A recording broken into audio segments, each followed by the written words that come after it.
I'll call the meeting to order. Please rise for the pledge and the prayer. Pledge allegiance to the flag of the United States of America and to the republic for which it stands, one nation, under God, indivisible, with liberty and justice for all.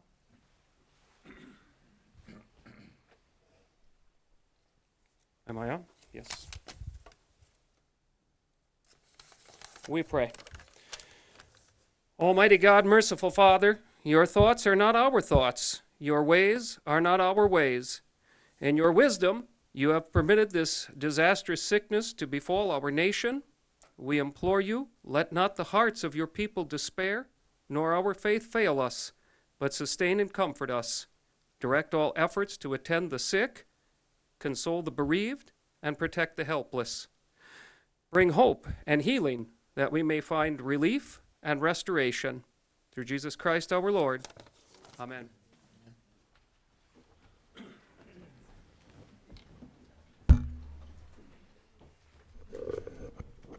Thank you, everyone, for attending. At this time, I'd ask for a volunteer to sit in for the vice chair. Mr. Olson, you want to come forward?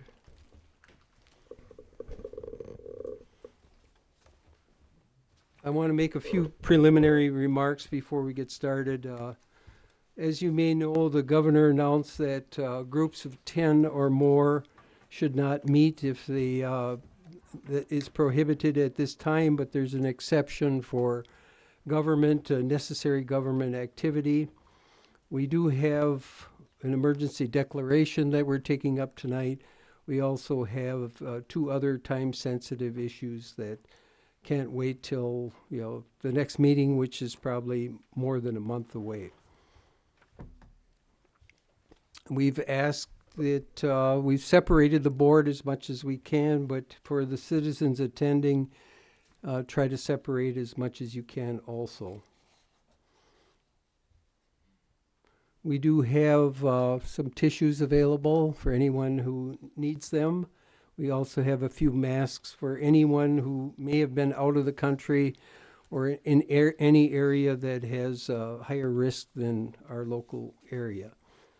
The masks and some gel, I think, is in the corner of the room over here. And you're welcome to take one if you fit in one of the categories.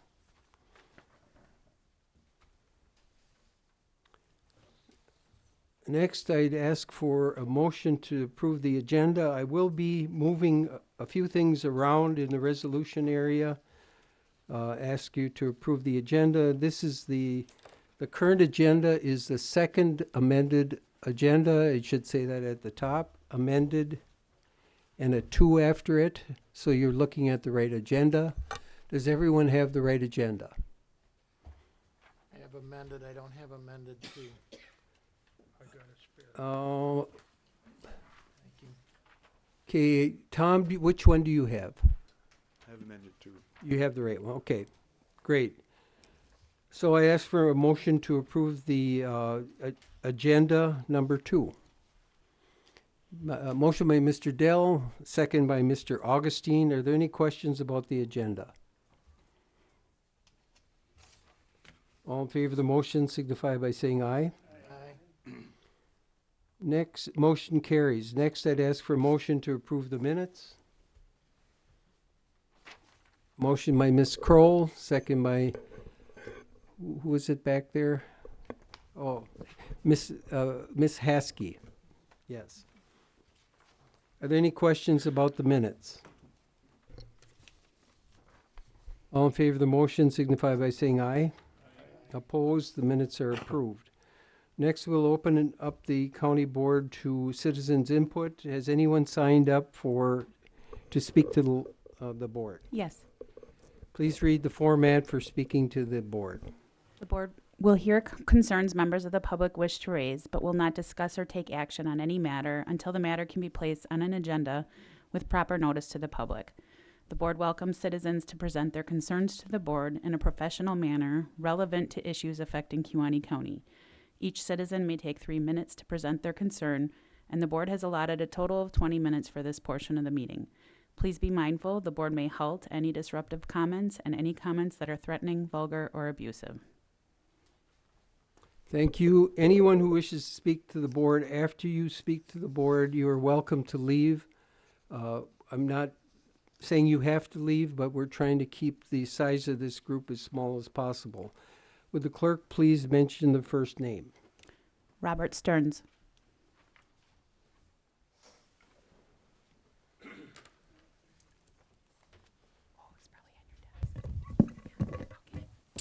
Good evening. I'm Robert Stearns. Not only am I a citizen of Kewaunee County, but I'm also the CVSO here in Kewaunee. I came before the board this morning. I wanted to say, or this evening, I want to say thank you for those who did show up and think this is so important to have a meeting. I think it's reprehensible that members did not show up today because I think that as county officials and governing bodies for our county, that you should be here present in order to make the decisions that our county needs. As an employee for the county, I think that's lacking right now. The direction from the board and the way ahead for our county and our county employees has not been clear, nor has it been adjudicated or put out to the public. I think that the public announcement and statements are being lacking, that our committee heads have not done anything with our different offices in order to find out what's going on. I also feel that they should be involved with the process on our emergency operations as far as how we're going to be minimizing the community exposure during county operations and what's being minimized. We haven't addressed any of that, and now we have started to go down the slippery slide. We've been doubling and doubling and doubling as the coronavirus takes hold in different communities, and we still have done nothing in this community. That's all I have. Thank you, Mr. Stearns. We'll discuss that with the parties that I need to and go further with that. Okay. Is there anyone else that wishes to speak? Cody Geo.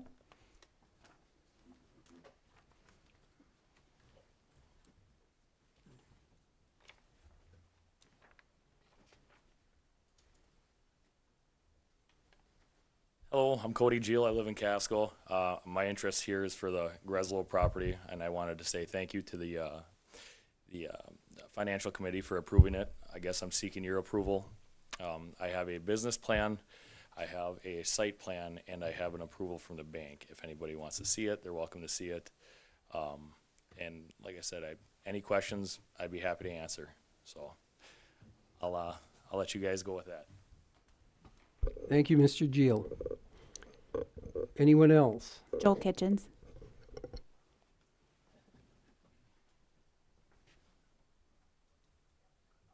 Yeah, thank you. Obviously, this is an unprecedented situation we're in right now with the COVID-19 virus, so I thought it would be appropriate for me to come in and give you a little report from the state.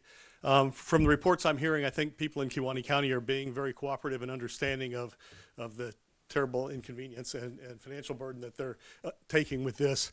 I think there are still people out there, though, that feel as though, hey, I'm not going to let a virus stop my life, and I'm going to go on about things. And I have to admit, when this started, I kind of felt that way, that I'm an elected official. It's my job to be out there talking to people. But as I've come to realize that that's a pretty selfish attitude, because sure, if I'm confident that if I get infected, I'll get over it, but there are those that will not. And certainly with our nursing homes in particular, when you see what happened in Washington State, it would be very, very devastating. So I think it's incumbent on all of us to encourage the public to follow these things. It's real, and it's going to hit this area. And I think it's on us as elected officials to set an example on that. Our governor in Wisconsin has pretty broad emergency powers, and he's been using those, and that's what you've been seeing. I think all of us are trying to put politics aside, and I'm proud that nobody in the legislature that I have heard has criticized the governor or second-guessed him on things. There's so much we don't know. I'm sure that when this is done, we're going to look back and we're going to say, yeah, there are things we should have done, or we did some things that were a waste. But for right now, I think we all need to stick together and be a community and get through this. I'm happy to see that you guys are looking at an emergency declaration. I think that will help you in the short term, because these things are happening so rapidly. You need to be able to act quickly, and plus I think that may open you up for some grant opportunities down the line to do that as well.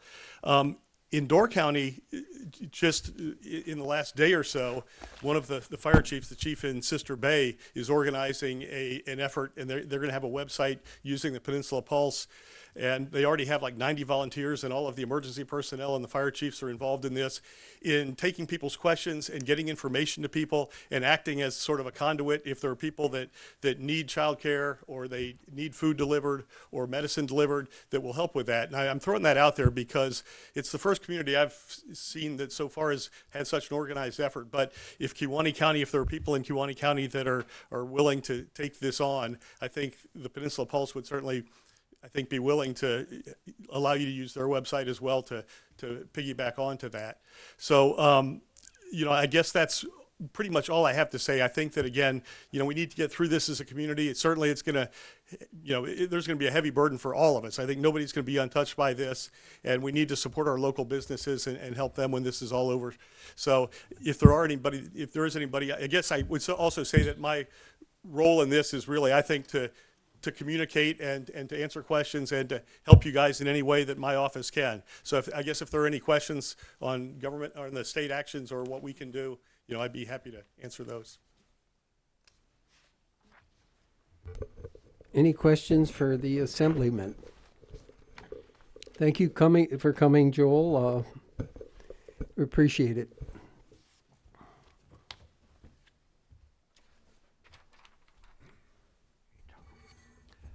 No one else has signed up, but we'll open it up to anyone present. Does anyone wish to speak?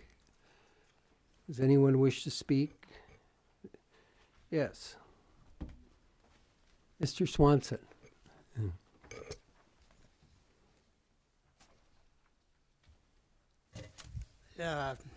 Dick Swanson from Algoma. I have a couple things on the agenda. First of all, I'd like to talk about the Marine Sanctuary. I've been in this community for almost 9 years now. I live over by the lake.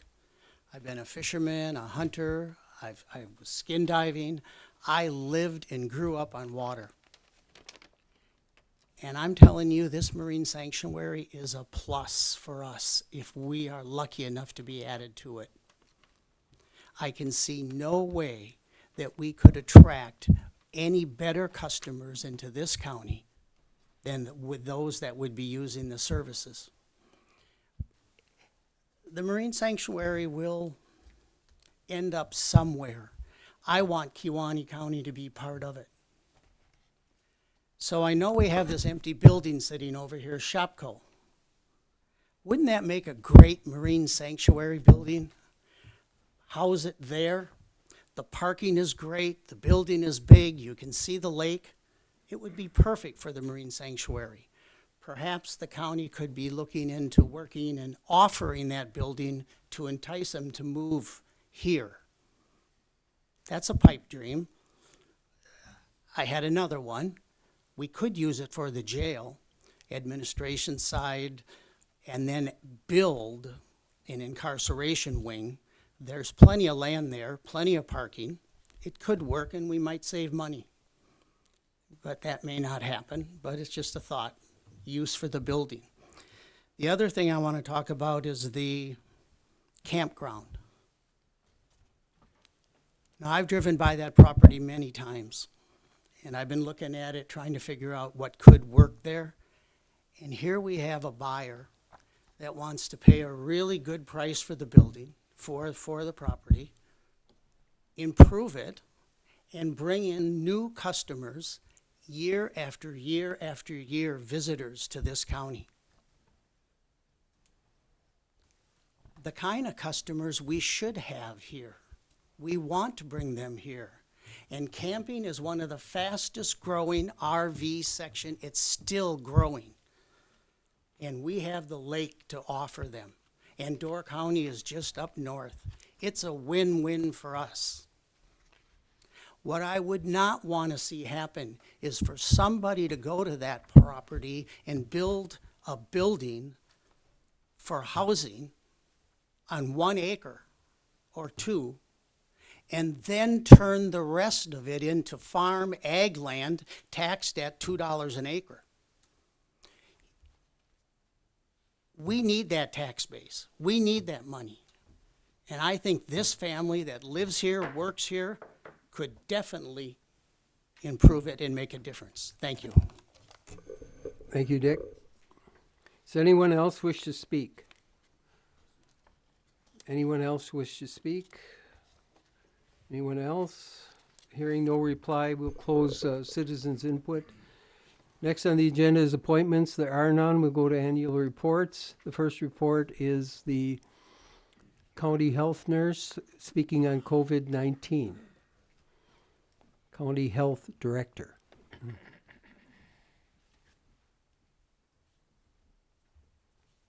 Good evening. For those of you that don't know me, I'm Cindy Kennard. I am the Public Health Director downstairs and Health Officer for the County of Kewaunee.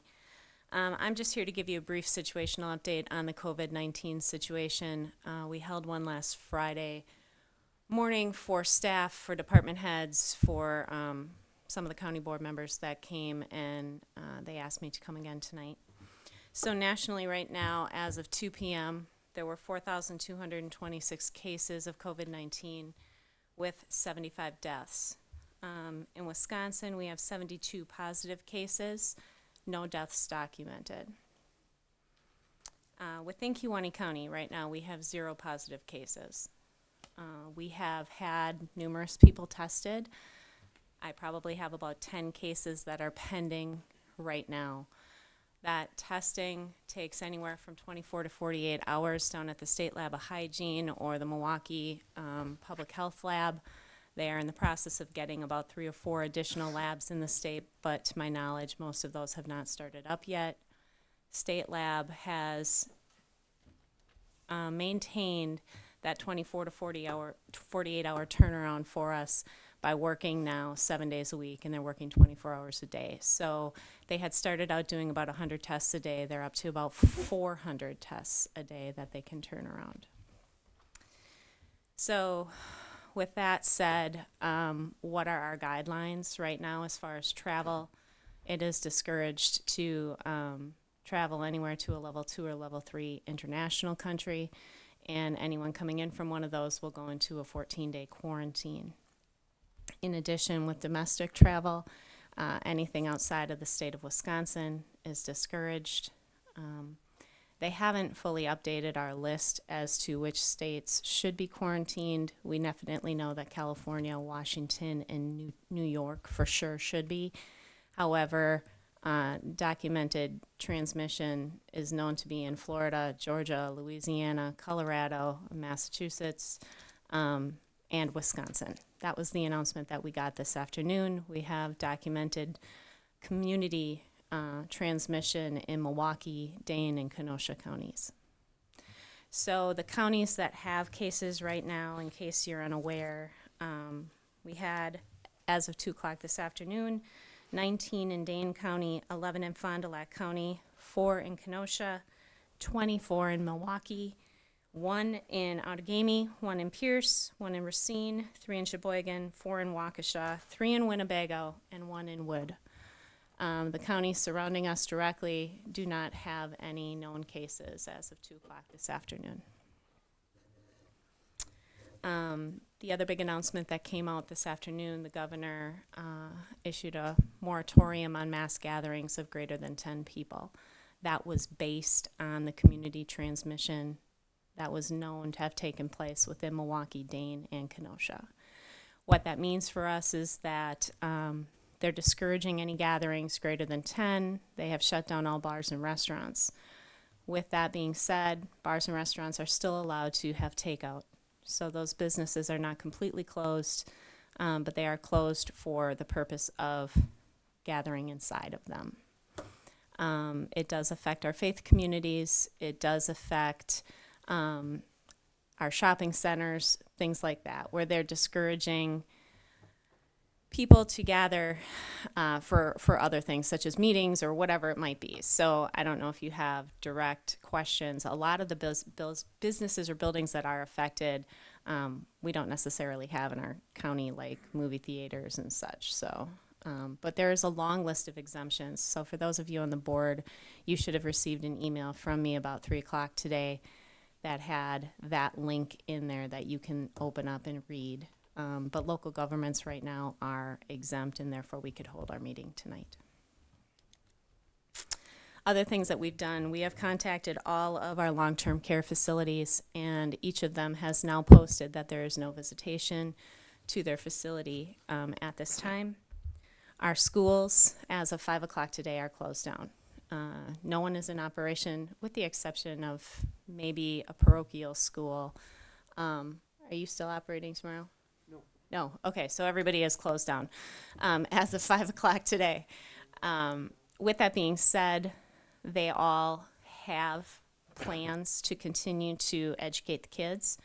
All of their technology, all of their school books, things like that have been sent home. In addition, our schools are all offering meals to any child, not just low-income kids, but any child that would need a meal. So there are various plans in place that they can do. Some of them are having a drive-up service where they can pick up meals maybe a week at a time or a couple of days at a time. Some of them are having their busing deliver those meals. So a number of different plans are in place. I can't explain it to you. Each one kind of has their own thing going. But the schools are all providing those meals. Daycares in the area remain open. I have only been informed that one in-home daycare so far has decided to close during this period of time. That particular person is over the age of 60 that runs the daycare and felt that it was too much of a risk, so that's why she has chosen to close the door to that one. And according to state guidelines, they have lifted the guidelines for daycares, so therefore daycares can take in more kids during this time to help people who may be struggling to find care with the school closings.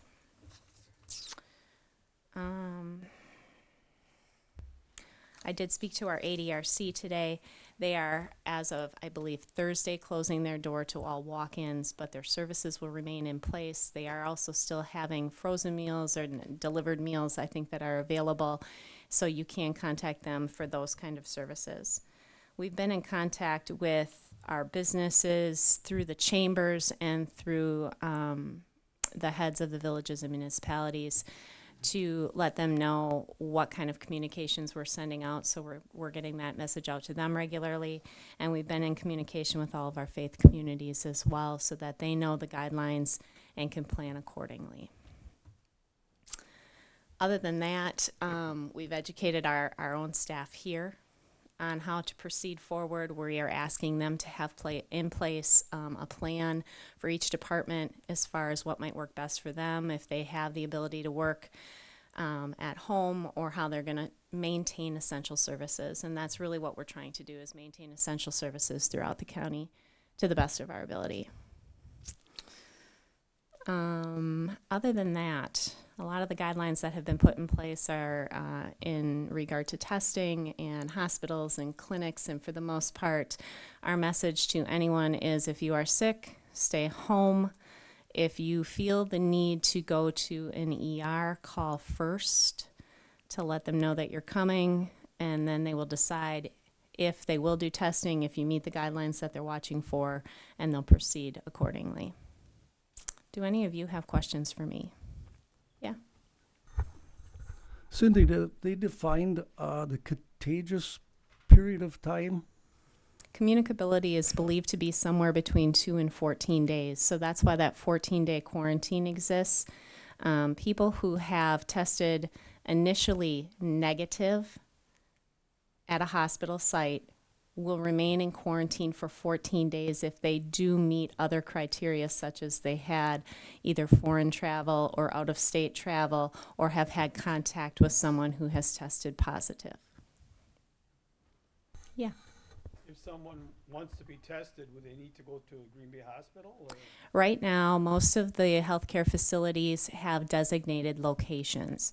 So, for instance, I believe Hospital Sisters Health Service, which is St. Mary's and St. Vincent's, are doing their testing at the Washington Street Urgent Care Prevea site. But, you know, if you call into Aurora Bay Care, they'll let you know if you are to report to their urgent care there at the hospital, or if it's an actual outside site. And as they get test kits, more sites may become available, but those test kits have been quite limited up until this time.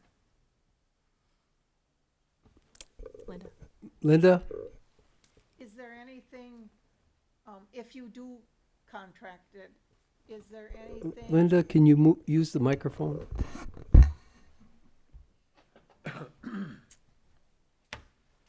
Is there anything you can take at home, like over the counter, or is there something specific, or does it just have to run its course? It pretty much has to run its course. It's a virus, so there aren't any antibiotics or anything that will help with it. Basically, for most people, it should be more like a bad cold. The difference between this virus and your average influenza virus or typical coronavirus is that it's settling deeper in the chest, so it's causing a lower deep pneumonia versus an upper respiratory infection. But it has to run its course, and you treat it like a normal cold. A lot of fluids, stay home, watch your fever, that kind of thing. Yeah. You mentioned that there was a number of people that you tested for. What is that number? How many have we tested? In and around 10. That changes on an hourly basis, Tom, so I can't tell you because as those tests get completed, they're entered into our system. So anytime I look, it's updated, but right now I have about 10 to 12 pending. Okay, and that's the total number of people that have been tested? Correct. Okay. Yeah. Then on a follow-up on that,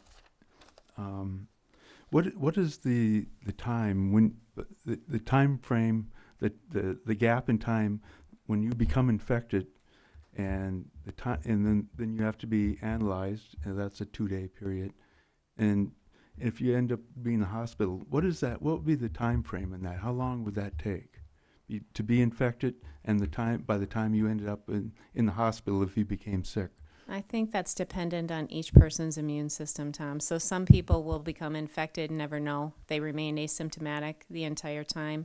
Some people may become infected and they've reported that within 24 to 48 hours, they're already feeling chest tightness. So there's a wide window there of what symptoms are like for people, but it's based entirely on their age, their immunity, the chronic conditions that they may experience. All those different factors fall into place. Any other questions? Cindy, do you know if any of the healthcare facilities, such as hospitals, clinics, nursing homes, are testing their employees even if they're asymptomatic, or do they fall under the same general public criteria? Right now, because we have a limitation on the number of tests that we have, everyone falls in that same criteria. So they're really only testing people symptomatic right now who have a significant exposure or travel history. And they're actually testing everyone first for influenza, RSV. There's about 15 tests that come up prior to that COVID test. So do you think that there's enough test kits available in the state, or is that still not caught up with the need for it yet? I think I haven't heard that there's a shortage anywhere right now. I tune into a local teleconference every day at 2 for local health officers. I haven't heard that there's a shortage. I know that more and more test kits are coming into the state each day. Okay. Yes, Mr. Romden.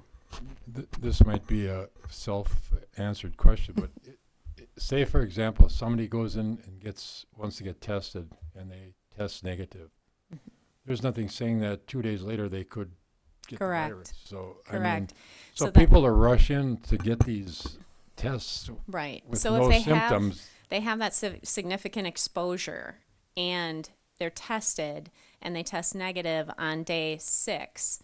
We're still watching them through day 14 to make sure that they don't convert.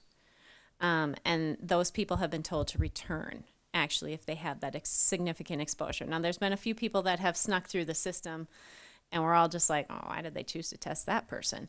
Those people who have had no travel history, no significant exposure, and randomly ended up getting a test are released out of that quarantine. Does that make sense? I guess it does. It's just that you don't want people getting panicked. Say, oh, I got to get tested. I got to get tested to find out if I have the virus. Correct. That's why they have told people to either call their local health department or call their doctor's office first. We go through a series of questions with them to determine really if there is a need for that testing or not. Thanks. Any other questions? Oh, Mr. Olson. It's possible, in the midst of the 20,000 emails that I've received in these last many days, that I've missed Is your this. mic on? I can't. Okay. Sorry. So it's possible in the midst of the 20,000 emails I've received in these past days that I've just missed this, so you can answer it for me, hopefully. What exceptions are there to some of these regulations? I'm thinking particularly nursing homes. I mean, I know that these people are high risk. I also know that this has devastating consequences, devastating effects for many of these people who are stuck in these homes and socially isolated. I don't know if most people really comprehend this, and I don't want to, I don't want people to think I'm exaggerating or overstating. This has the potential to literally, kill some of these people. Under what circumstances can family members be admitted? I think of these people dying without the ability to have their clergy present. Yeah, I know there's a lot of pieces to this, and there maybe aren't received easy mixed answers. guidance on a lot of that. So right now we are asking all visitors to stay home. If there is a situation where someone is in need of someone there, say they are dying or something changes and they have to call someone in, they're asking to limit it to one family member.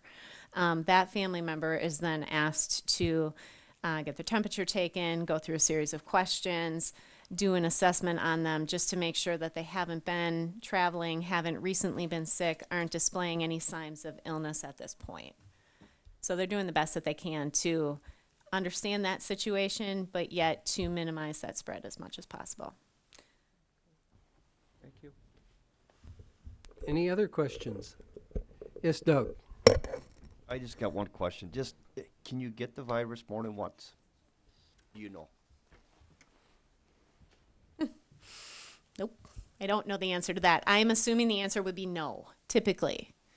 Typically on a microbiology kind of level, once you're exposed to something, you build up that immunity and then you have those antibodies that will fight it off.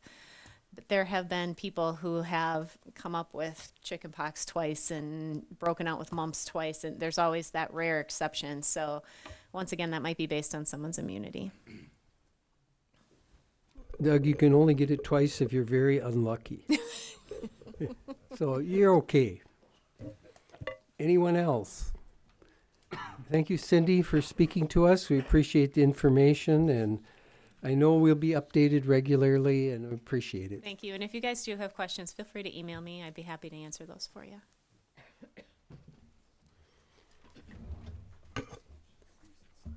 Okay, next on the agenda, child support, Cindy Kudik.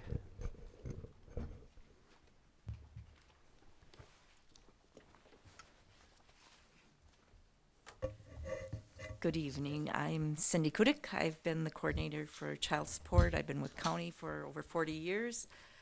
I'd first like to thank the whole board for all their support and also my staff. I have two that work with me, Peggy Seidel, and this year Bobby Joe Schmiedel was hired. You got my report. It was a lot like last year. I don't know if you want me to go through page by page, but I know you have a lot going on tonight, so if you really don't have questions, everything is pretty much very close to what it was last year. I'm going to save you time. Thank you. Do you want to point out anything that stands out to you as something trending up or down, or? No, nothing is really going up or down. Everything is pretty much the same. A few cases went down, but that's because we close cases and then they go up the next month, so it's nothing. I can't say there's anything. Revenues around the same always do. So you're still highly successful every year? Thank you. Yes. Thank you. Any questions for Cindy? Thank you very much. Mr. Feld, do you have a report? Yes, sir. Just quickly, Mr. Chair, I just wanted to thank and and recognize the staff. Throughout all of this going on, and with all the chatter on social media and things in the press, people are still coming to work. People are still doing their job. I'll be honest, I feel sorry for Cindy in the respect that this is now, she may get 2 hours of sleep, but so let's call it a 22-hour-a-day job for the last 2-3 weeks. But not just Cindy and her staff, but all of the staff. Human Services is still going out and seeing clients. Veteran Services is still providing services. You have the county clerk, you have the county treasurer. All of our county employees are still coming to work and doing their job. And I just wanted to say thank you to those employees and to recognize them. Thank you, Mr. Chair. Thank you. That concludes our reports for today. We're going to move to the committee reports. I'd ask unanimous consent of the board to skip the committee reports for this meeting for the purpose of saving time. Is there anyone who objects to skipping the committee reports? Hearing no objection, we'll move on to the item 10 on the agenda. We are not going to recess at this time or take the picture because we have 5 board members absent. Unfortunately, this is the last meeting of this entire group, but we still don't have the entire group. We'll have to rely on the pictures on your ID for a county board ID. We may be able to put together a collage of that. May not look too good, though. Okay, item 11 on the agenda, first reading. The clerk, please read the ordinance. Repeal of Chapter 23, off-road motorcycles. Thank you. That will be taken up at the next regular county board meeting, which looks like it's probably going to be the reorganizational meeting. And that is on April 28th. Okay, next on the agenda is resolutions. I would like to move the order of the resolutions. We'll go to item K. We'll take that up first. Would the clerk please read the title of that resolution? A resolution authorizing the issuance and establishing parameters for the sale of not to exceed $3,635,000 general obligation refunding bonds, Series 2020A. Okay. Did you want to explain it briefly before I bring Jeff up? Okay. Mr. Feld will explain that this is a replacement resolution for a previous one that conditions changed, so we had to make this change. So, Scott, you want to explain that briefly? Certainly. Thank you, Mr. Chair. Members of the county board, as you are aware, we've been had some debt that we are trying to refinance. It was Build America bonds that have much higher interest rates. In fact, if we go to the highest one, that would be 6.75%. The finance director and I, in consultation with Mr. Jeff Belongia from Hutchison, Shockey, and Early, have looked at a way to refinance this debt, which is approximately $3.6 million. By doing so, we would save hundreds of thousands of dollars depending on what the interest rate is. Not only would we be saving hundreds of thousands of dollars, but instead of it being the usual 10 years to pay off that debt, we would actually shave off a year, so it would only be 9. While that was all going to go well and good, and the original resolution that was going to be before you was to approve the issuance of debt, because of everything that's been going on in the country and with the markets, we've had a lot of volatility in the interest rates. In fact, we were really excited about a week ago with what the rates were, and then all of a sudden, within one day, it went up 0.8%, which is the same as 80 basis points, which is an incredible jump. So to help with everything going on, what we've decided to do is we are asking the county board to allow us through this parameters resolution that it would authorize the finance director and myself, if we both agree, that if the interest rate is 2.3% or under, that we may then move forward with the issuance of debt.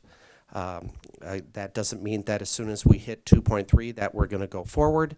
Again, we would consult with Mr. Belongia, but with the current situation that it is, trying to then get the county board to get together and approve such a resolution may be very difficult, and therefore it could be very difficult for us to issue this debt and realize these interest cost savings.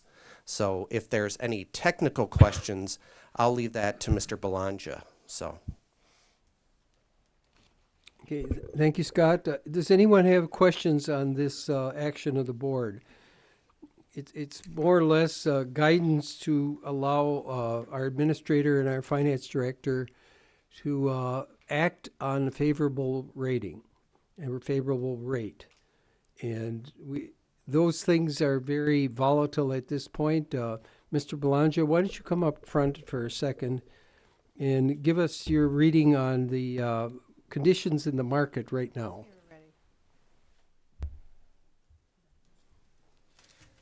Thank you, Mr. Chairman. Good evening, everybody. Thank you for allowing me to speak. I'm not sure I can add a great deal more than what Scott has already told you. He was obviously paying attention over the last couple of months.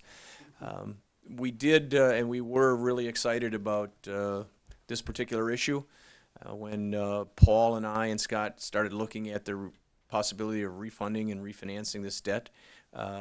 We looked certainly at the total interest cost that is existing on the Build America bonds. There's roughly $1.3 million in interest left on that issue.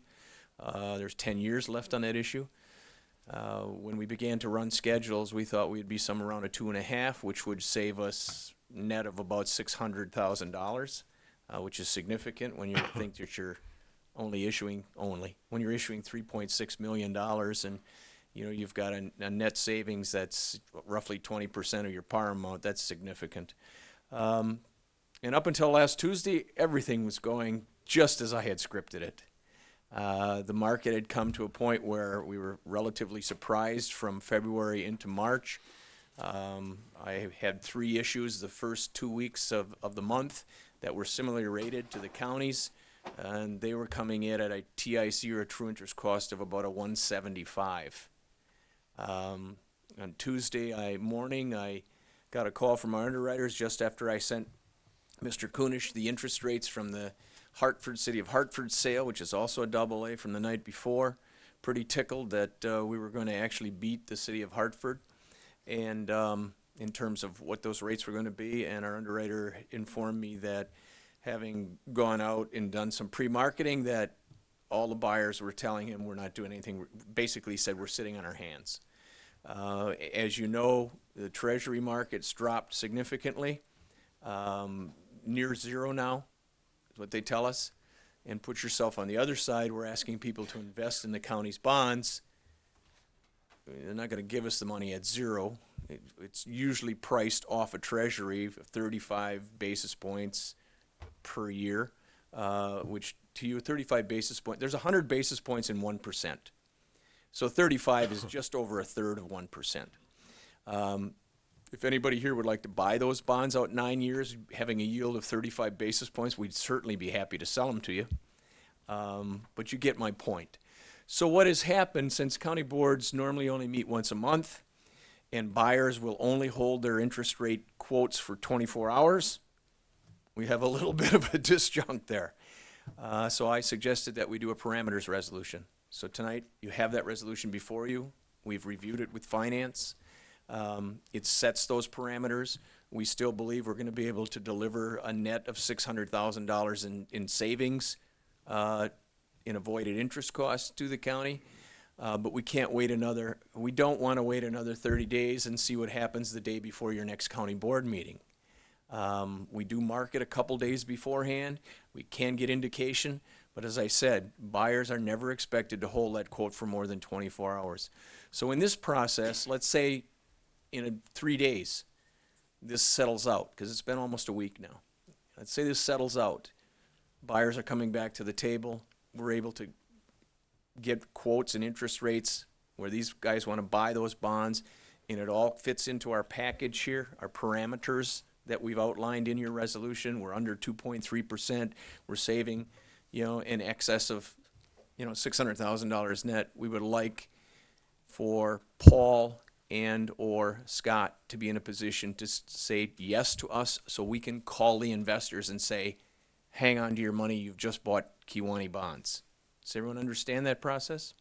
We're basically out there marketing your debt for you, but of course we have to live with what buyers are expecting, and very seldom will you get them to hold a quote for more than 24 hours, particularly in a market that's this volatile. We normally don't see that. Normally you got a market that changes a couple basis points here and there as you go through time. So a couple days before the county board, we would have started marketing last week, which we did preliminary. And we'd look forward to coming to you with a great interest rate and something you could lock into. Again, I don't want to get too long-winded. You've got a lengthy agenda, and I'm happy to answer any questions that you might have relative to that process. Any further questions for Scott or Mr. Belongia? No, he answered it, yeah. Thank you so much for taking me out of order. I appreciate it. Thank you. The Finance Committee did approve this resolution unanimously just prior to the board meeting. Is there a motion to approve? Motion by Mr. Luff, second by Ms. Haskey. Any further discussion on the motion or the resolution? You may register your vote. Yes is to approve the authority to buy the bond at the rates within the parameters. The resolution is approved. 15 yes, 0 no. Okay, we'll go back to the top of the list. Would the clerk please read the first resolution A?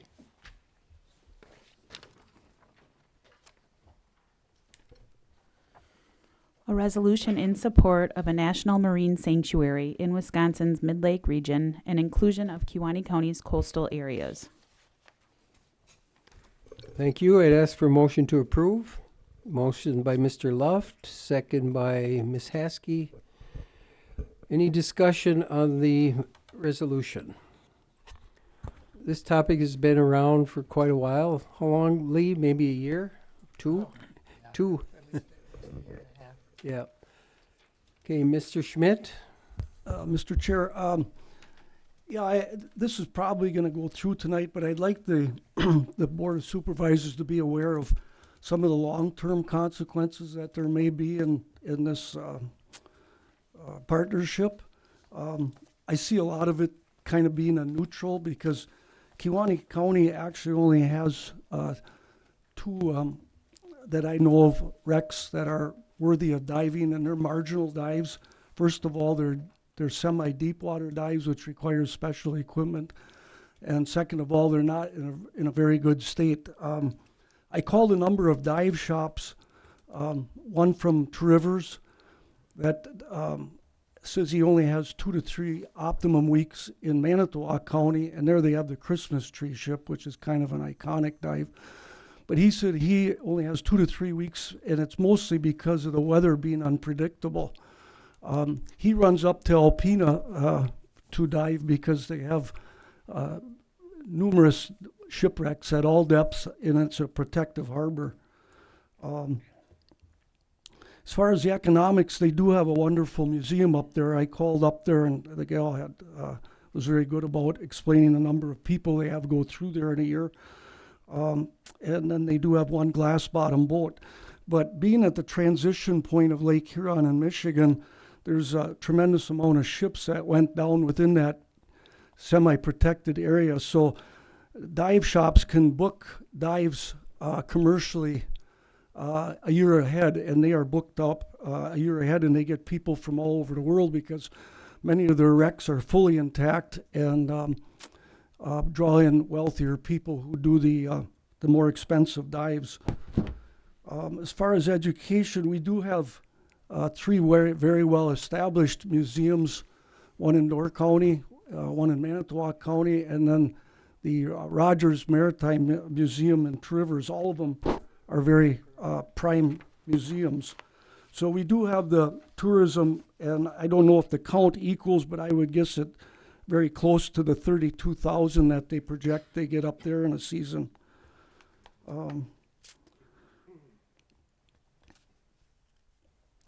The part I'm more concerned about is the legal description, and this has gone back and forth, and they confronted some of the issues, but two of the ones that I'm really concerned about yet is what they call riparian rights, which is the high water mark to where the actual lake level is.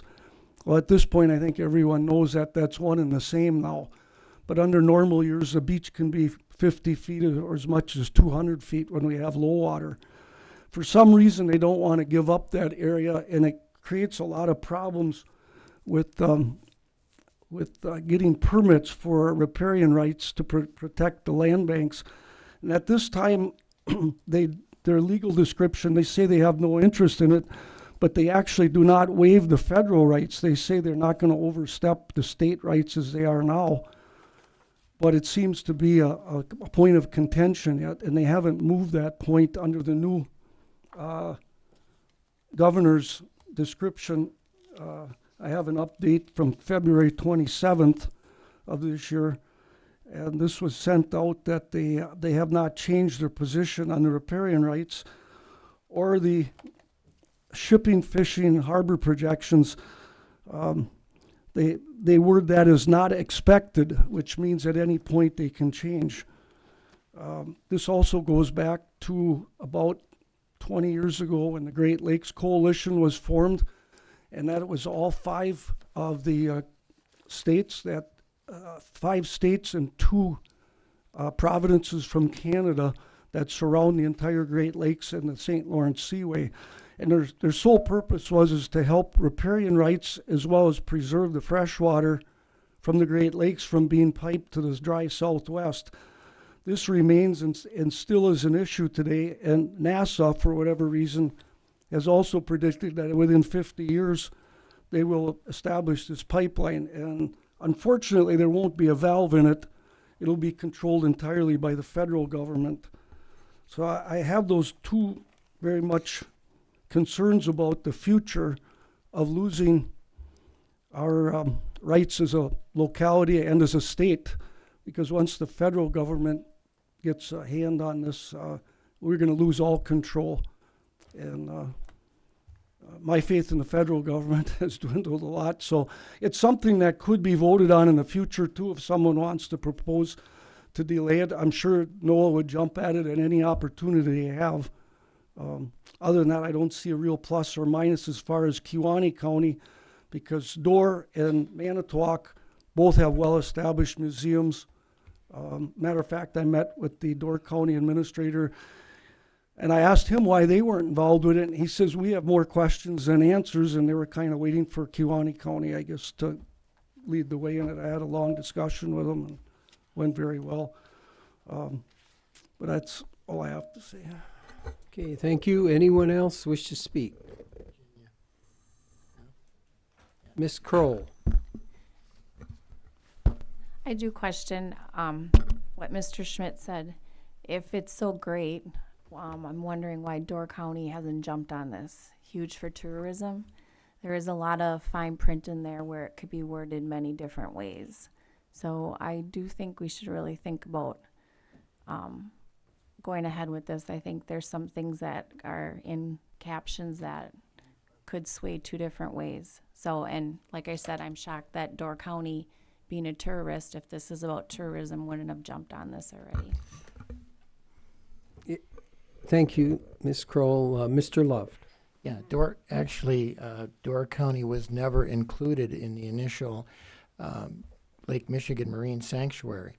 It was just 3 counties, Ozaki, Sheboygan, and Manitowoc. And there was such an outpouring of support from residents in Kewaunee County to ask NOAA, National Oceanic and Atmospheric Administration, to at least consider Kewaunee County, because we're adjacent to Manitowoc, that they finally agreed to consider Kewaunee County. We were never part of the initial proposal for a Lake Michigan sanctuary. And Door County certainly was not part of it. However, when we held our meetings about a year and a half ago in Algoma, we had over 100 people, and a number of them were officials from Door County who came to that meeting with NOAA and expressed their unconditional support that if Kewaunee County were to be part of it, they would like to be considered next. And I think it's important for everybody to know that there is another Great Lakes Marine Sanctuary, and it is in Alpena, Michigan, as Chuck mentioned, and that they have had now 17 years of experience with the sanctuary. And it has proven so successful that after the initial sanctuary was approved, and that was a struggle because there had never been another Great Lakes sanctuary. After the initial approval, the communities adjacent to the original Lake Huron sanctuary voted very, very strongly in support of an expansion. And that Lake Huron facility is now 3 times the size of the original one. And I will just share with you what they sent us. From 2018, they had 3,700 volunteer hours contributed to the sanctuary. They had 80,287 visitors to the Great Lakes Maritime Heritage Center in Alpena. They had 7,865 Alpena shipwreck tours. And they had $28.5 million in additional revenue due to out-of-town visitors. In that sanctuary, there are 99 known historic shipwrecks.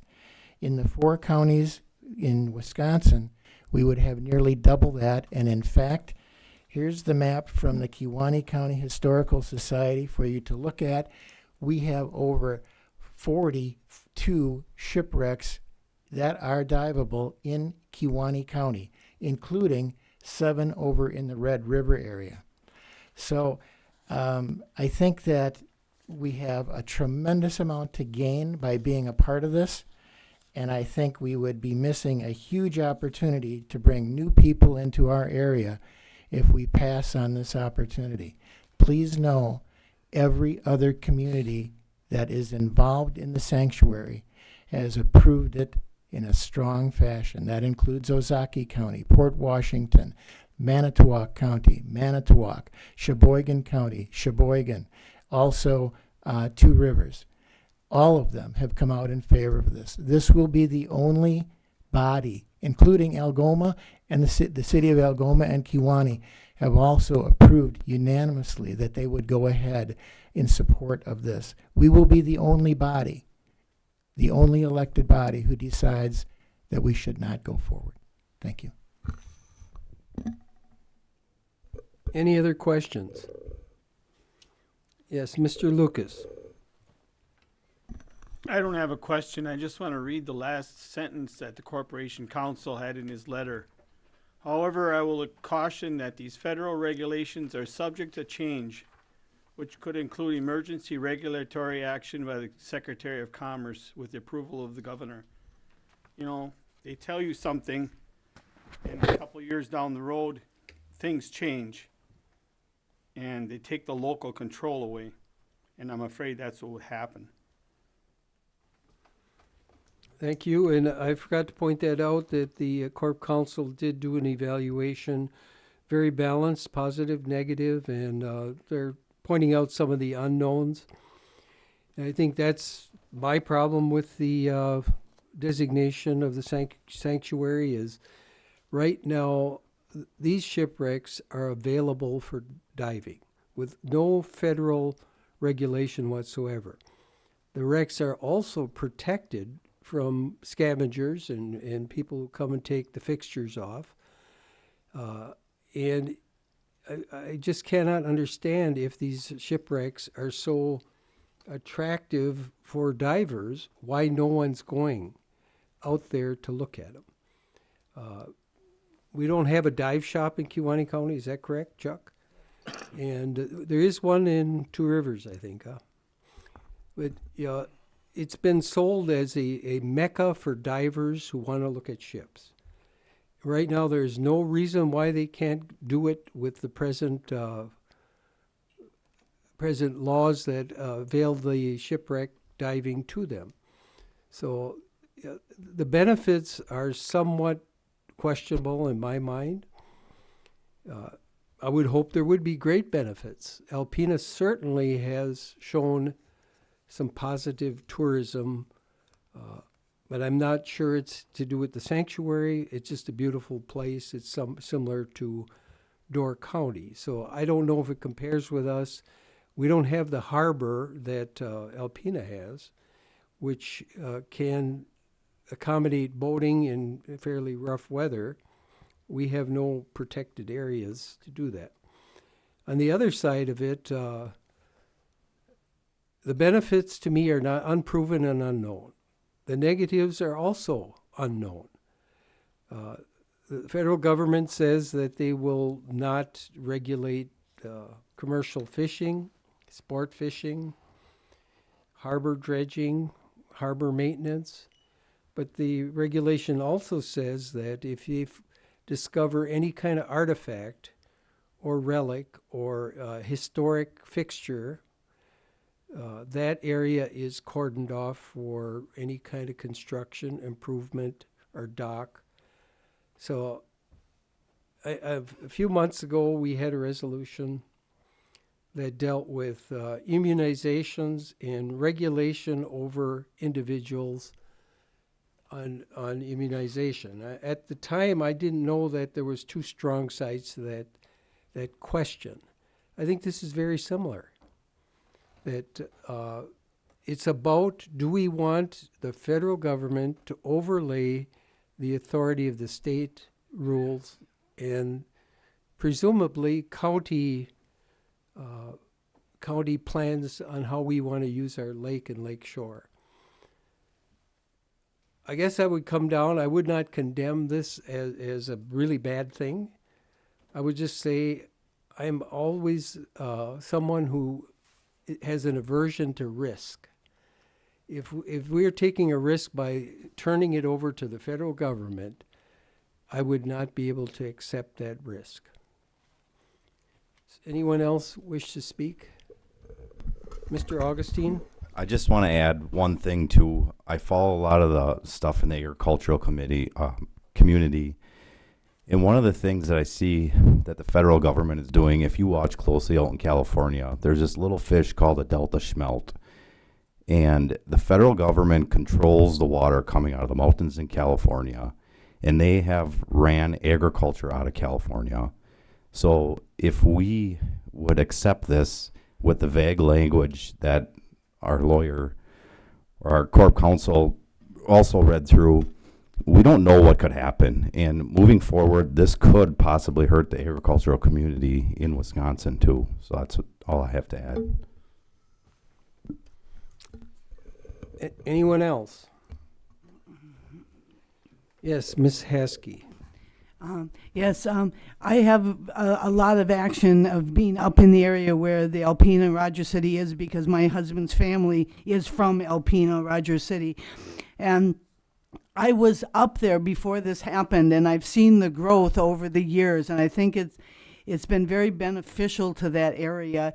And it's been so beneficial that after 17 years, they're trying to expand almost to the whole southern border of Lake Huron. They wouldn't be doing that if there was all these bad things going on. I think we need to spend more time talking to the Alpena people and getting their side of the negatives, because I brought a bunch of the negatives to Alpena and said, hey, these are the issues. And they said they dealt with those, and they've got documentation, and they're willing to come to Kewaunee County to talk with us. And I'm not really sure why nobody's taking them up on that opportunity. Anyone else? We have a motion and a second. Okay, we're ready to vote. The vote yes would be that we The county prefers to be included in the marine sanctuary designation. No is to pass on that topic. So you may register your vote.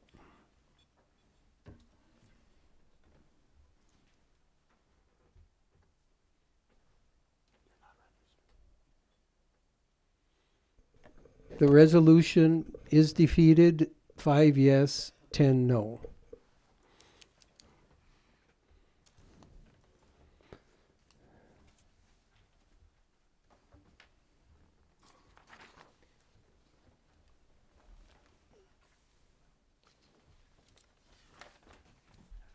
I have to wait for her. Okay. Jamie, I want to take up item G on the resolution, on the agenda. Please read the resolution for item G.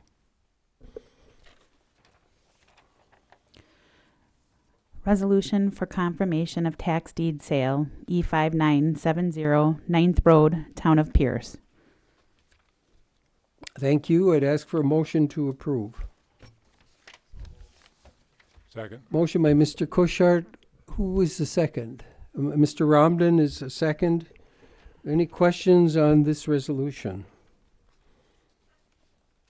Does anyone from the Finance Committee want to give a summary of the discussion in committee?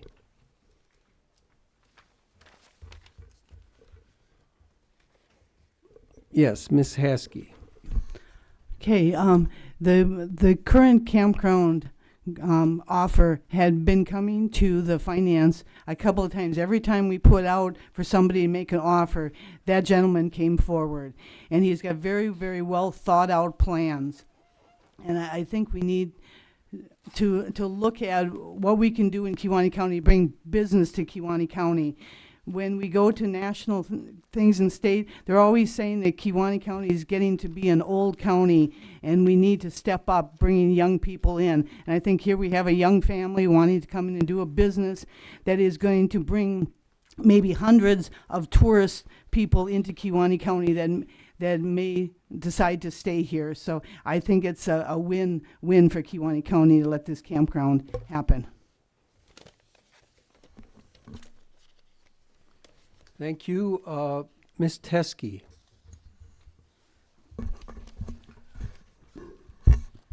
The resolution says, be it further resolved, the sale is contingent on a zoning approval by the town of Pierce to operate a campground on the property.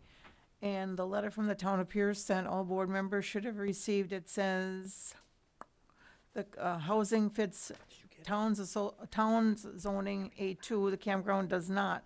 A conditional use hearing would need to be held. What if the town of Pierce doesn't grant that permit? Then what happens? Because that's contingent on this resolution. Mr. Wisnicki. I think I put in the packet's so large I'm having a hard time finding that resolution, but I think I put in the last line of the resolution that if the town is not going to approve this campground, then we're going to go back to square one. And then what? The sale's not going to go through, so how I envision this is that I, along with the Geels, in support of their campground, will go to the town and try to get this zoning change, and if the town absolutely says no way, then we're going to go back to finance and see if they want to do something different. But So then you're back to square one. back to square one. Mr. Romden. I guess this is a question for Jeff. Currently, well, before the county took the property, that was operated as a campgrounds, correct? It had been a campground sometime in the past, but that use has since stopped. So I would assume the town would say that use has ceased. It's not a non-conforming use anymore because the business is not ongoing anymore. So it would be subject to whatever town zoning is available. So we're assuming then that when that property was originally operated as a campground, that was done under a conditional use permit from the town of Pierce? I have not researched what zoning approval they may or may not have had. I mean, I guess it just would seem strange that if they allowed that in the past, that they would not allow it currently, especially with what they're proposing to develop there. Right. It is now zoned as A2, and I would presume that a campground would be a conditional use under A2 zoning. I shouldn't say that I know that, I don't know that, but would the clerk please read the letter from the town of Pierce that is signed by the town chairman? Honorable members of the Kewaunee County Board of Supervisors, it has been brought to our attention that recently the Kewaunee County Finance and Public Property Committee voted to accept a proposal for a campground project on the above referenced property, E5970 9th Road, Town of Pierce. On Tuesday, March 17th, there will be a recommendation to the full county board to accept this proposal.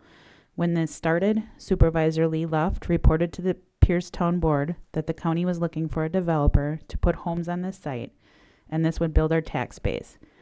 So I ask you, what has changed? You have a proposal for a housing plan in front of you for a proposed value of $1 million in improvements, and the committee chooses a campground proposal worth $300,000. The Pierce Town Board wonders why.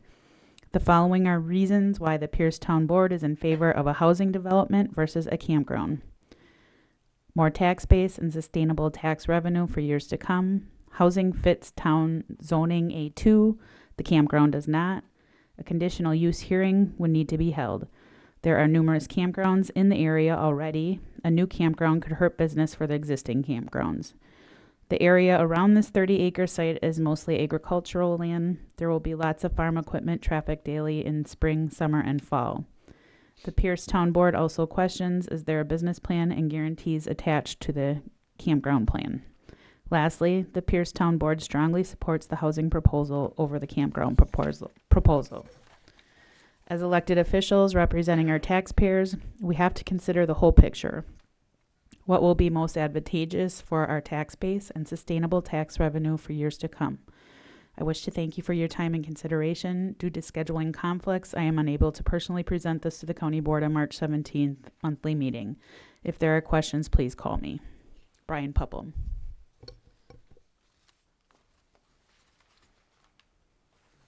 Thank you, Jamie.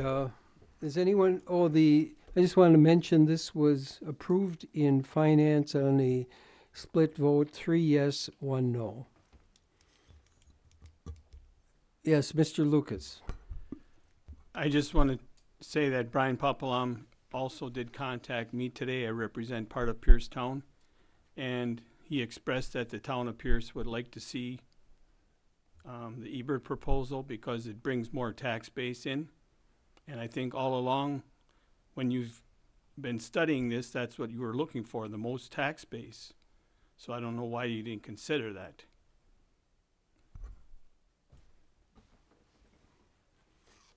Anyone else before we take a vote?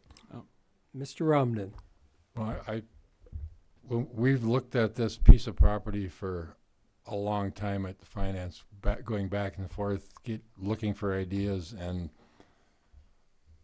you don't have a piece of property like this come along very often that would be conducive to a beautiful campground, something that's going to generate tourism dollars for the city. And I think you have to look at the highest and best use of a parcel when you're looking at developing a piece of property. And just to say, oh, this is a great place for housing. I mean, one of the things that we were told at the finance meeting was the first phase of the housing project was going to be 21 unit apartments. And to me, I don't know if that's really the type of housing you're looking for. That type of housing can be built anywhere. Why would you take a beautiful piece of property, 30 acres, that would be an ideal campground, and do something else with it? To me, that's what was driving my decision to support this campground issue. And I hope the board would consider that. Mr. Cretney. Yeah, I attended the finance meeting also, and one of the concerns I had is that if you're putting high-density housing in here, are you putting septic treatment systems in, or are you going to have a tank system? Generally, when you have a high-density housing like that, you like to have a connection to city sewer. Are they going to tank it over to the city sewer, or are they going to put septic fields in? The other question then would be, with that, is what is the condition of the groundwater there presently? If we have high nitrates in that water, which is possible, And so those 80 housing units or 40 housing units would then require a water treatment system to remove that nitrate, and those systems are expensive. So, if they're going to look at putting housing, then I think they need to further their study. Thanks. Mr. Olson. I would also point out when we talk about the property tax, the Finance Committee has spent more hours on this than I can even begin to count. Tom and I joked that we should get real estate jackets for being in the real estate business. I would point out that the Finance Committee took all components of this into consideration. We didn't look at just the property tax issue. We also looked at the potential for sales tax that would be generated, spending within the county, tourism, all of those things. And I believe that the Finance Committee made the right decision. I still believe that. I have a lot of confidence in this family, and I would encourage the board members to support the Finance Committee's decision. Mr. Romden. Just one comment in reference to the letter from the town of Pierce. I don't think it was ever stated that the county's position was to put housing on that property. That was an idea that was thrown out there among other potential projects that could have been done on that property. So that it was never the county's position to put housing on that property. Mr. Love. Yeah, as my name was referenced in the letter, what I did was kept the town of Pierce updated on the discussions within the Finance Committee as to what was under consideration. At a particular town of Pierce meeting, the date I don't have, but it was probably about 4 or 5 months ago, the town of Pierce provided us with what they thought were what they had envisioned as a subdivision, basically taking the 30 acres and dividing it into 6 parcels. This would be low-density housing. Each one would have its own septic system, probably on 5 acres. Never was there a discussion between myself and the town of Pierce about high-density housing, which would indeed require some additional water quality mitigation. So that was the full extent of the discussion. I brought the hand-drawn subdivision plan by the town of Pierce back to the Finance Committee for their consideration. We actually went out with another request for proposal to see if there was any interest in a developer to put lots, to develop lots and build homes. After several trials, that didn't prove that there was interest. And I think that at this juncture, I'd have to support the decision of the majority of the Finance Committee in moving forward. Mr. Dell. I just got one question for you, Jeff. So you're saying if we sell this property to them and they cannot do a campground, it would be a dead sale? We would. Right, so I'm gonna work with the Geels and try to get the town to approve this change in zoning so they can operate their campground. But if they wanna let a campground go, we are selling it on the presumption that they can operate a campground. If that's not true, then I don't think we're willing to sell it to them. So we'll come back to the Finance Committee and we'll come up with something different.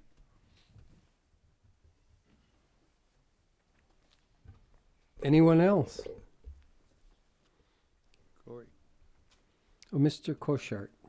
I just want to thank the Geels for hanging in there, because when we put out the request for Can't hear him. proposals in the first place, I don't have a microphone tonight.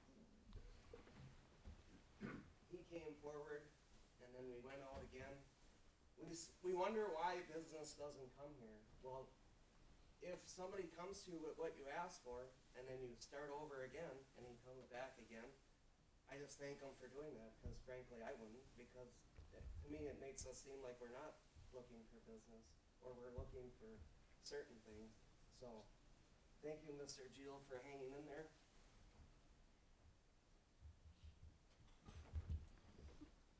Anyone else? you may register your vote. Yes is to agree with the Finance Committee and sell the property as described. No is to deny that.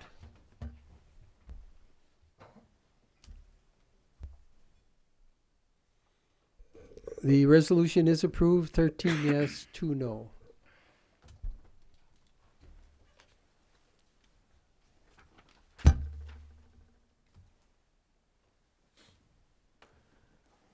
Okay, when the clerk's ready, we'll go to resolution item number B.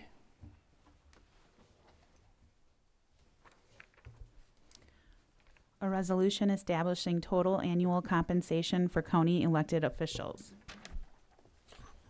Thank you. I ask for a motion to approve. Motion by Mr. Rondum. Is there a second? Second by Mr. Koshart. Any discussion of the resolution for compensation of 3 of the county elected officials? Mr. Mastler.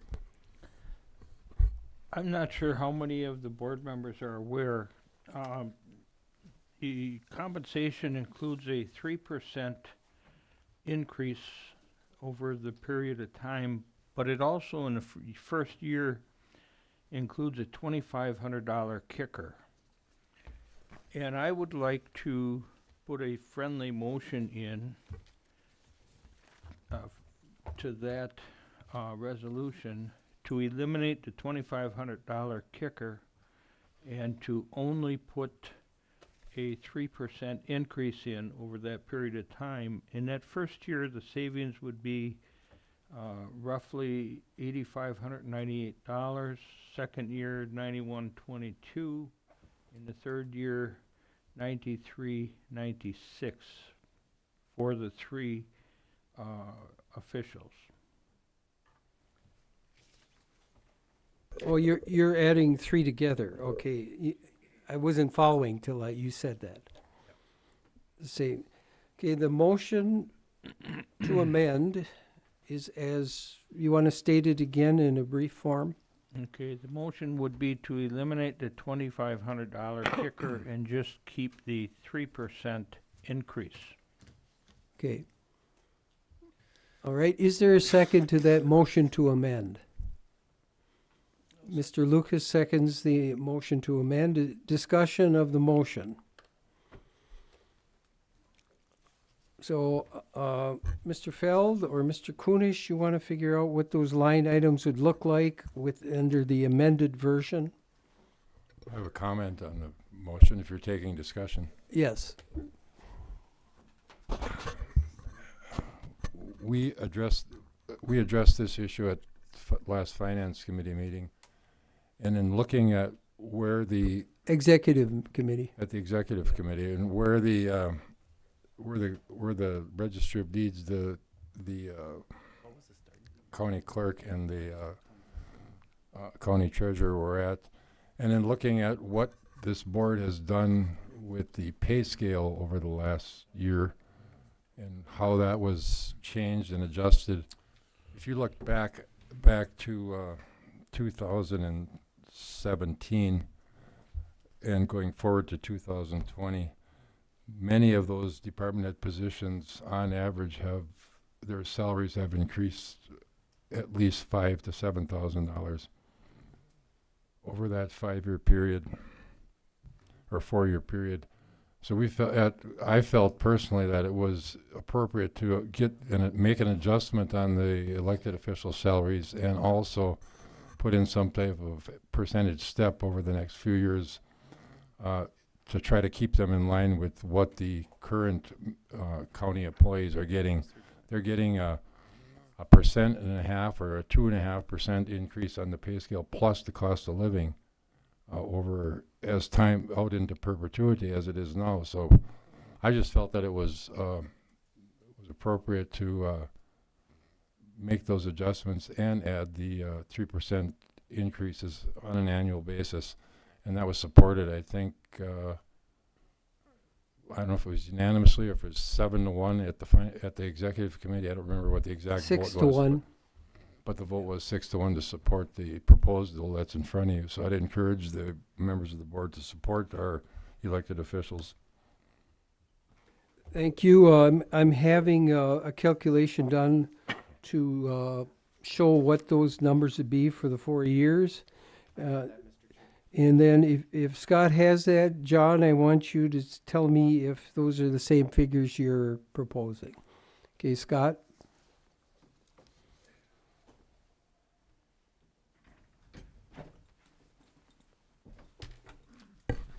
Current salary for the elected officials in 2020 is $65,132. A 3% increase in 2021 would be $67,086. I'm sorry, that was 2021. In 2022, the salary would be $69,099.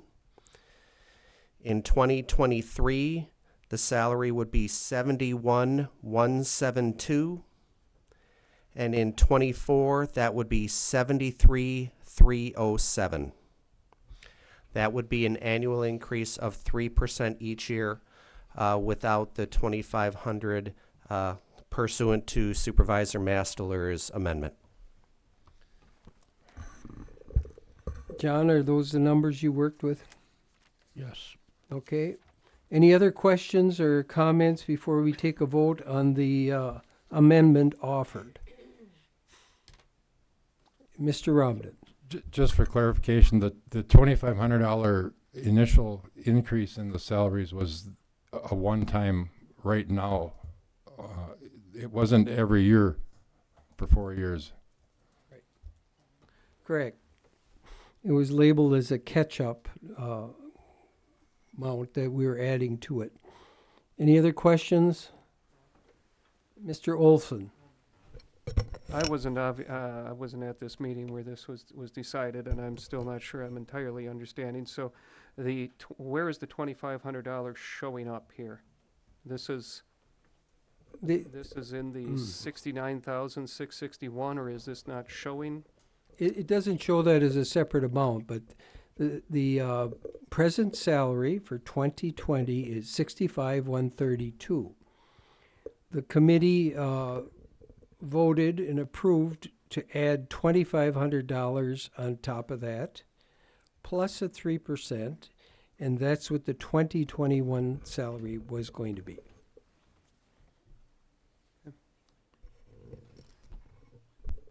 It doesn't show the 2020 salary because this resolution does not have to do with that. Yeah.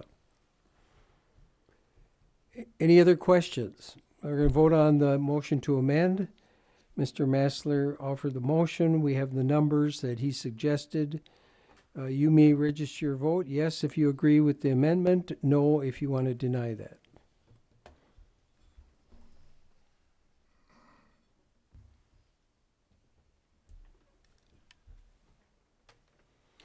The amendment fails, 6 yes, 9 no. So we go back to consideration of the original resolution as you have in front of you. Are there any further questions or comments about that?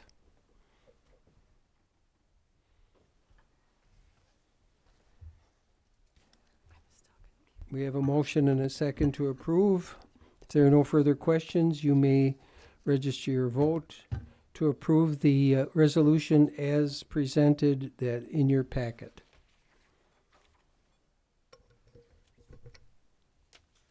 The resolution is approved, 12 yes, 3 no.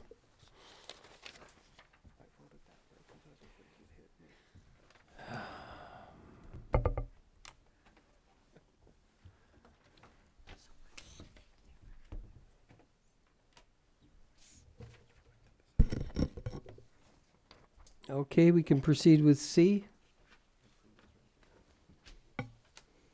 A resolution authorizing an application for an acceptance of recreational boating project grant, West Alaska Lake and Heidman Lake. Fiscal impact, $15,000 county contribution donated from Kewaunee County Lakes Association, $15,000 DNR contribution. Thank you. And we've received this grant before, Dave, more than once? Yeah. This is pretty much a routine process of grant funding of some of our facilities. Is there a motion to approve? Mr. Yankee makes that motion. Mr. Cretney seconds it. Any further questions? There are no questions. You may register your vote.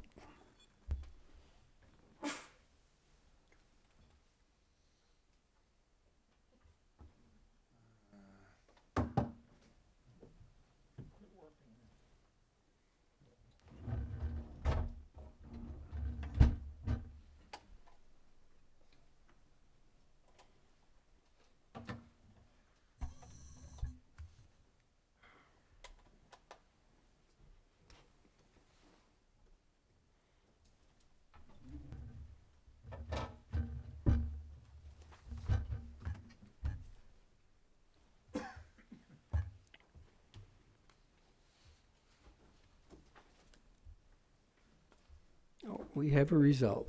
The resolution is approved, 15 yes, 0 no.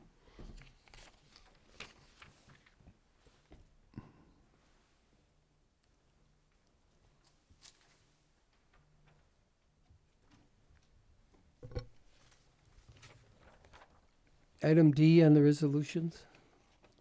A resolution designating the week of April 20th through April 24th, 2020 as Work Zone Awareness Week in Kewaunee County. Thank you. I'd ask for a motion to approve. Somebody on highway, Mr. Romden, makes the motion. Mr. Koshart seconds it. Are there any questions? You may register your vote.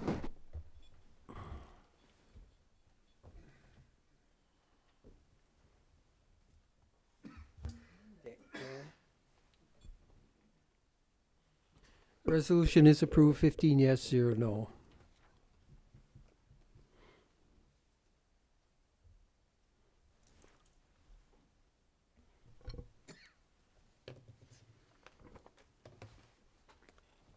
Item E on the agenda. Purchase highway equipment, truck equipment for F-350 and F-450. Fiscal impact, $35,400 from highway internal funds. Is there a motion to approve? Motion by Kushart, second by Cretney. Any questions about the highway purchase? Comes out of highway funds, not budget funds. There are no questions. You may register your vote.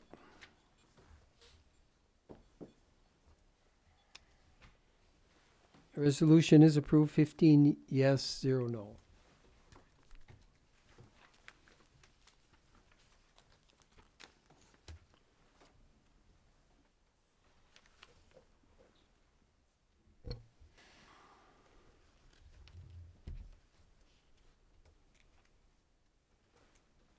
You may go to F. Purchase highway equipment, truck equipment for a Freightliner chassis. Fiscal impact statement, $96,357.63 from highway internal funds. Is there a motion to approve? Motion by Augustine. Second. Motion, second by Mr. Cretney. Are there any questions?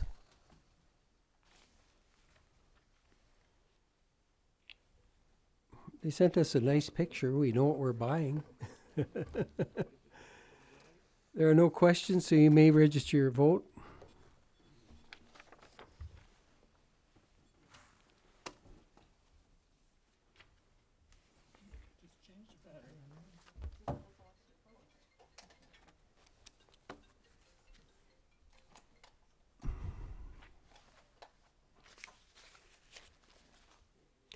Resolution is approved, 15 yes, 0 no.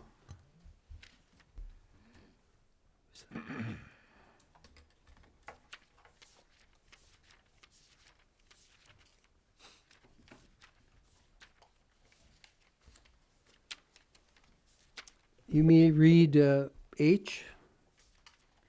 A resolution supporting preservation of 420 acres of the Black Ash Swamp with continued financial support to local units of government. Fiscal impact. This land would likely be tax exempt under Section 70.11, Sub 20, if it is acquired by Glacial Lakes Conservancy in fee simple. Total real property taxes for 2019 were $10,814. Thank you. It asks for a motion to approve. Motion by Augustine, second by Mr. Masteler. There any questions on this resolution?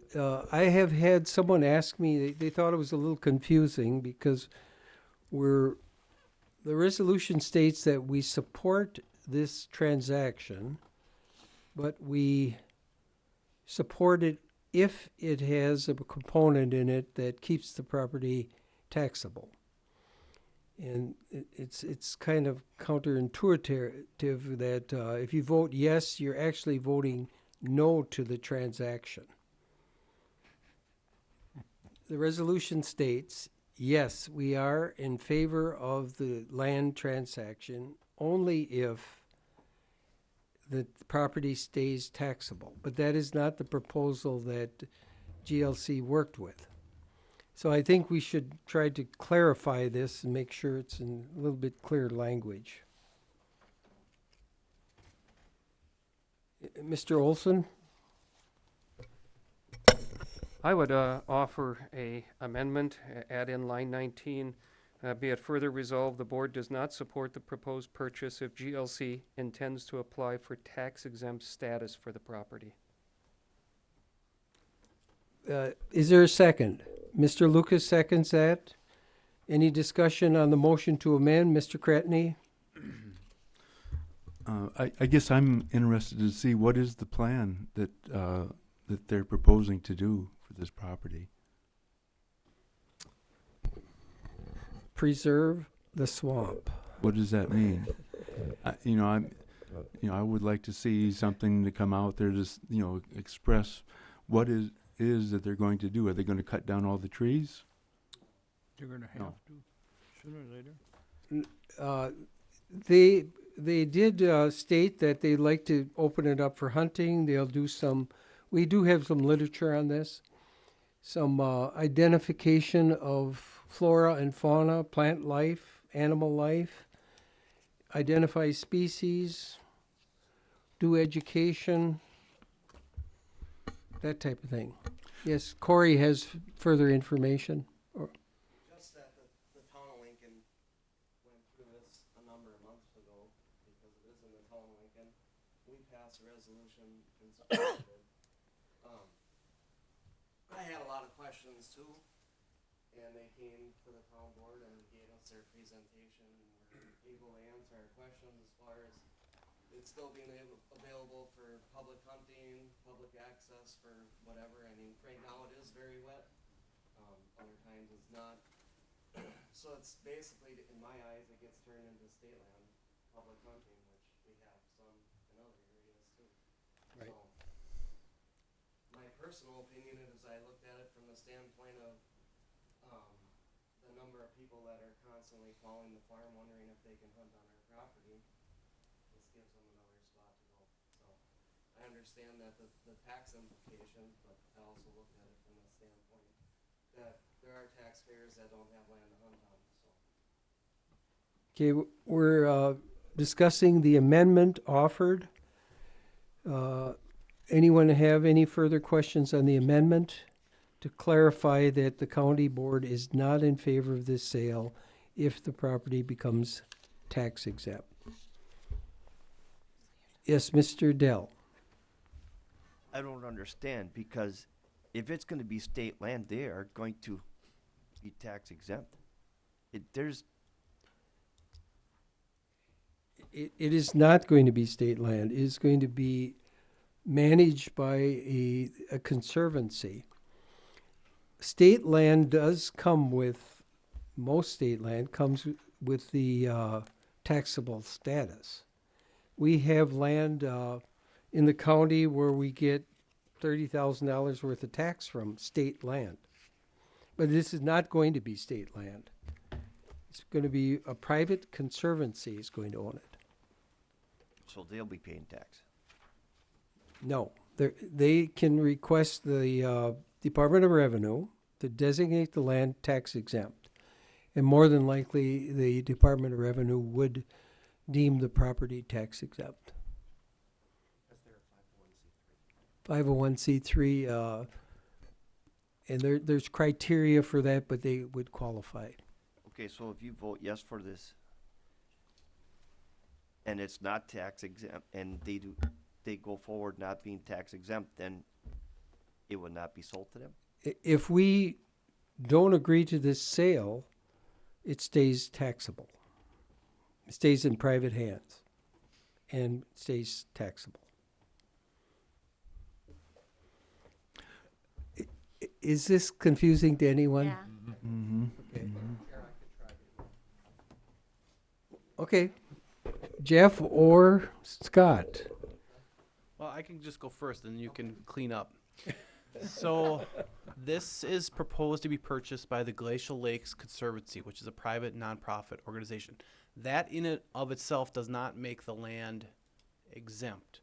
There's a specific exception. All real property in the state of Wisconsin is subject to taxation, but as you can imagine, there's literally 100 exemptions. And one of them is property held in trust in the public interest, property that is owned by or held in trust for a nonprofit organization if all the following requirements are fulfilled. First one is the property used to preserve native wild plant, native wild animal life, Indian mounds, or other works. The property is held open to the public, subject to reasonable restrictions. No pecuniary profit accrues. And the county, and there's some reference to the county board has not determined if property is, basically if the county takes an affirmative action saying no, that doesn't apply, then we can take it out of that. But essentially, as I understand this, if they apply, they meet all those criteria, they are going to be a tax exempt parcel.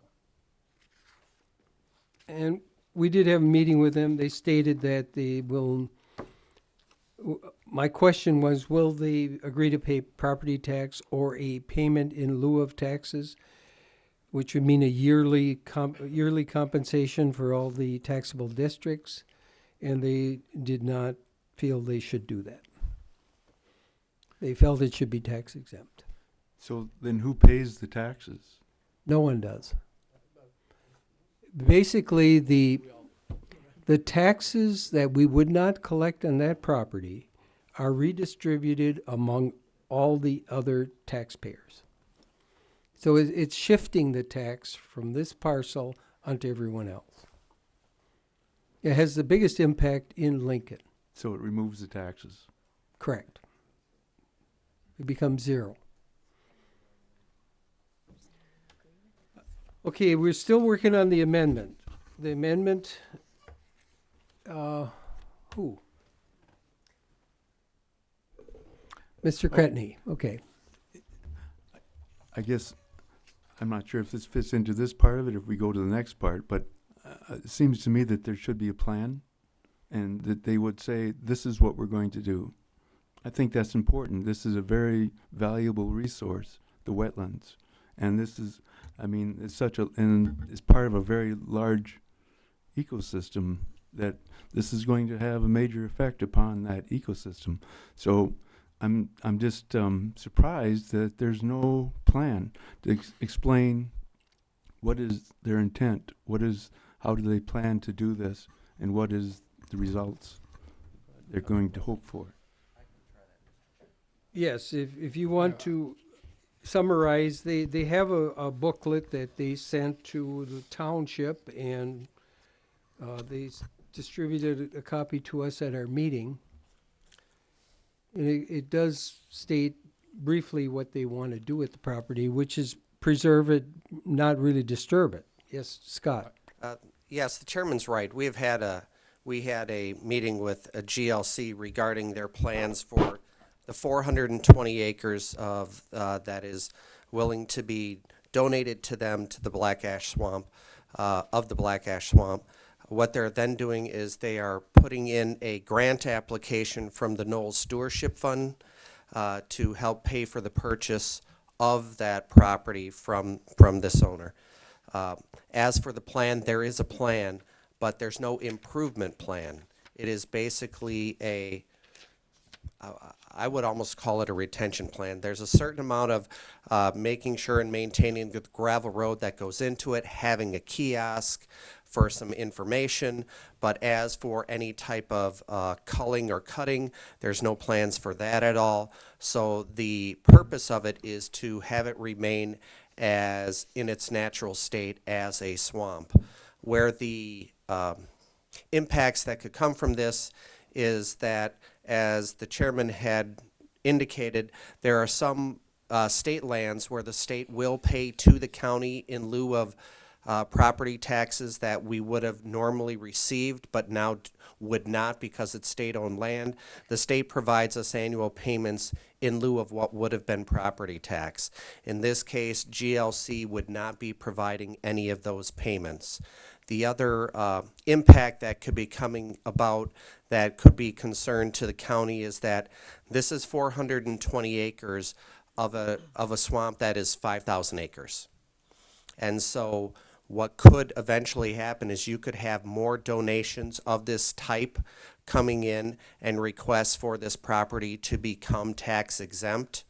And while that does not change, and I want to be very careful, and I know Paul's looking at me, this does not change the amount of money that we're able to levy. So we will still get the same amount of money every year. It's just those acres that no longer pay a tax, that tax now is distributed amongst all other taxable property, and therefore those folks have to pay a little bit more for the 420 acres that is no longer taxable and part of the county property tax base. So from a plan standpoint, the plan is basically just to maintain the property as it is. No improvement, no cutting, none of that. It's just to leave it in its natural state as it is. If you leave that in the natural state where you have the trees that lose their structural capacity to stand, does that become a dangerous situation to have recreational facilities there? If it's in the swamp where it's not a trail, then no. If it goes over some type of trail or walking trail, then yes, they would then remove that type of thing. Or if they were to believe that there would be a danger, then yes. But as for any type of improvements or any type of harvesting, that is not in the plans of the GLC, from what they've stated to us. So if they were harvesting trees out of there, would there be a plan to what they would do in that area where they would harvest the trees? There is no plan, and I'll repeat it again. There is no plan to harvest trees. No, but they may remove trees for certain situations. They will remove singular trees from a safety standpoint. Harvesting trees is a completely different operation. Okay. Okay, Mr. Olson, please read the amendment again, then we'll take a vote. Are we carrying on too long? Yeah. No, that's okay. And we would add in line 19, be it further resolved, the board does not support the proposed purchase if GLC intends to apply for tax exempt status for the property. Thank you. Any further questions? Ms. Teskey?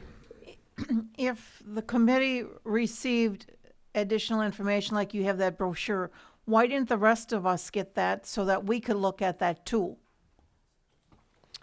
The Land and Water Committee took this up. I think they discussed it at 2 meetings.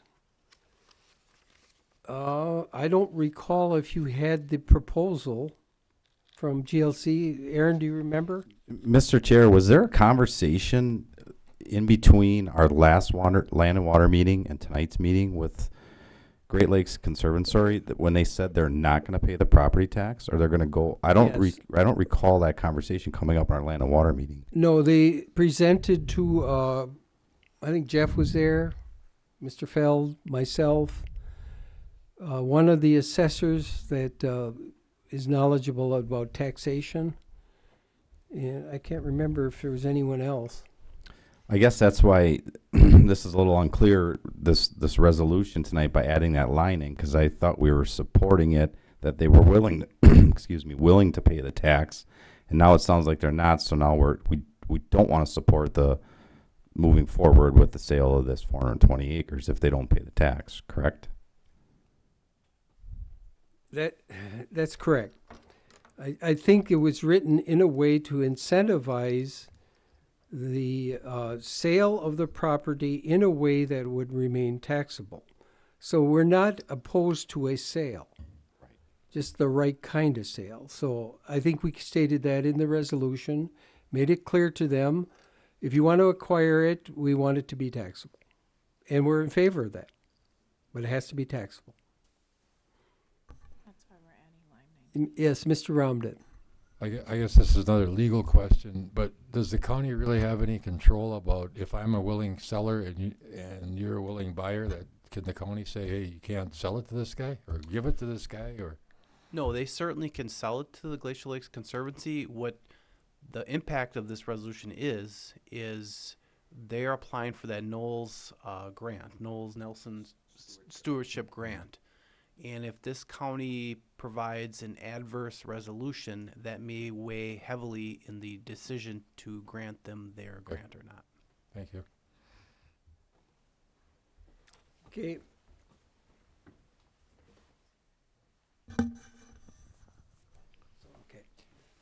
All right, Mr. Chair, question. Yes. You know, before we vote, has anybody done the math on this to, we're not gonna get $10,000 in property tax, that's my understanding, yearly.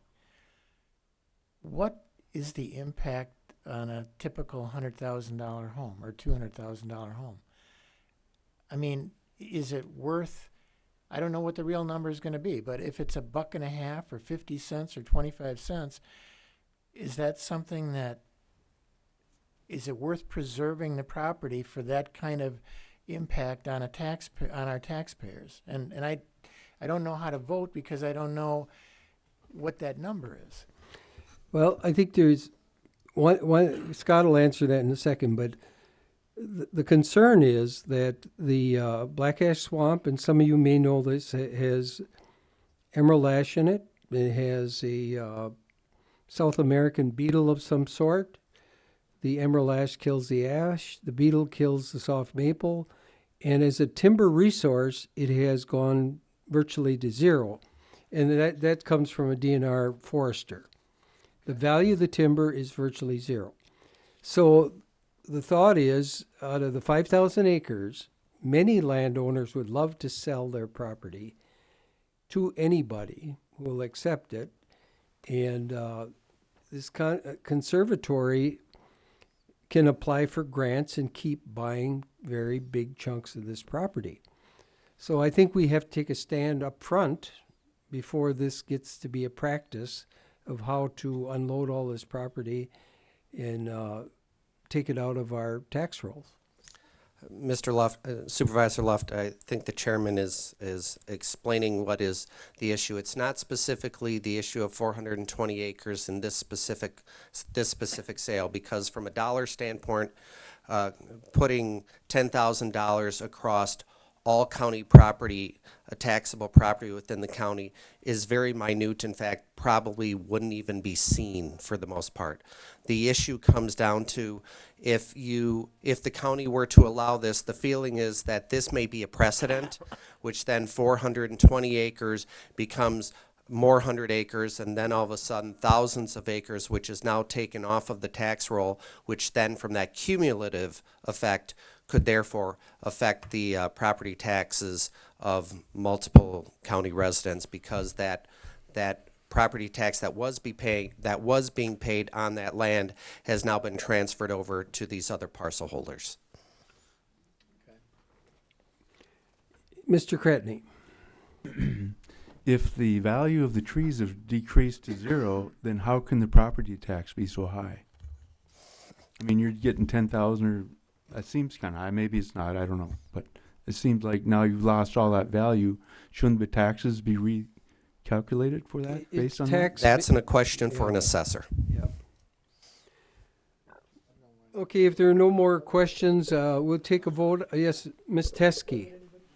Could you repeat that amendment again? Still confused. Fine. Be it further resolved that the board does not support the proposed purchase of GLC and intends to apply for tax exempt status for the property. Line 19. Okay, does everyone get it? No. You may register your vote yes to approve the amendment, no to deny it.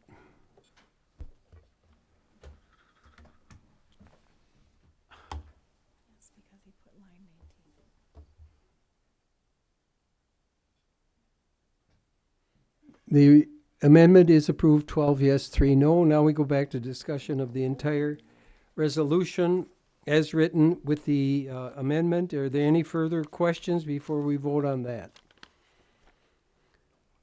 You may vote on the entire resolution as amended then. Wait. Where, who? Oh. Too quick.